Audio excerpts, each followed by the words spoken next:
Hey everyone, welcome back, and this is another anime news video regarding Dragon Ball Z.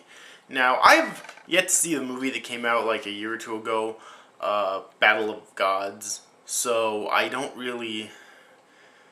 Maybe I'm not the best person to be making this video, but I recently found out about it, so I decided to make it anyways.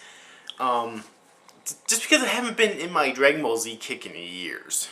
I mean, I'll probably watch the movie eventually, but... this is regarding the new movie that's coming out next year, though, which we finally know who the villain's going to be.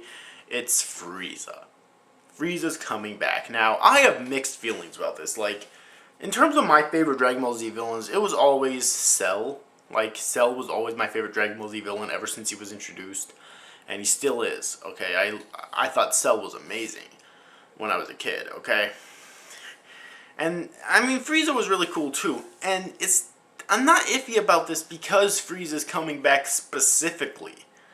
I'm iffy about this because I really wish, even if they want to bring Freeza back, that's fine, but I really wish they introduced like an original villain too. Maybe an original villain, the strongest that the Z fighters have faced yet, who actually wanted to revive Frieza just as like overcompensation or something. Because he thought it would assure him victory. That I would have been fine with. Okay? You know, but...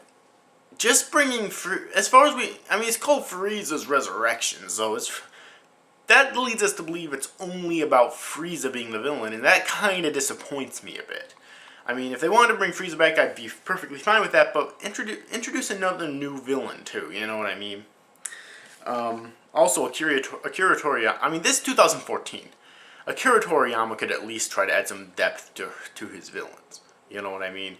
Because the closest depth that Dragon Ball Z, the most depth the Dragon Ball Z villains have ever gotten was Cell, and that was only. I mean, he was still evil for the sake of being evil, but the thing that made him a bit deeper than all the other villains is that, unlike all the others, which were basically monsters who were born that way or were born normal but ended up becoming that over time.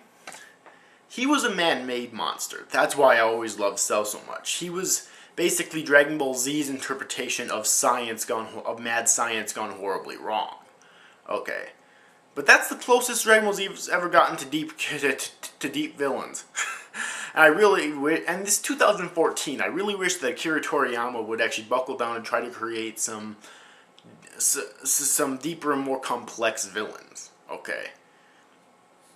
But anyways, though, there's two articles I'm going to be linking below. They're both on Saiyan Island. One is talking about the movie itself, and the other is that basically a fan art. Or not fan art, basically screenshots of different characters and whatnot from the movie. Actually, I don't know if they're screenshots. I think they're how the characters are going to look in the movie, basically.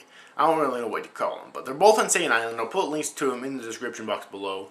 So, tell me your thoughts about this. What are your thoughts on Freeza being revived and everything else I said in this video? Anyways, overall, I hope you enjoyed this video, guys. See you after, guys. Thank you for watching. Bye-bye.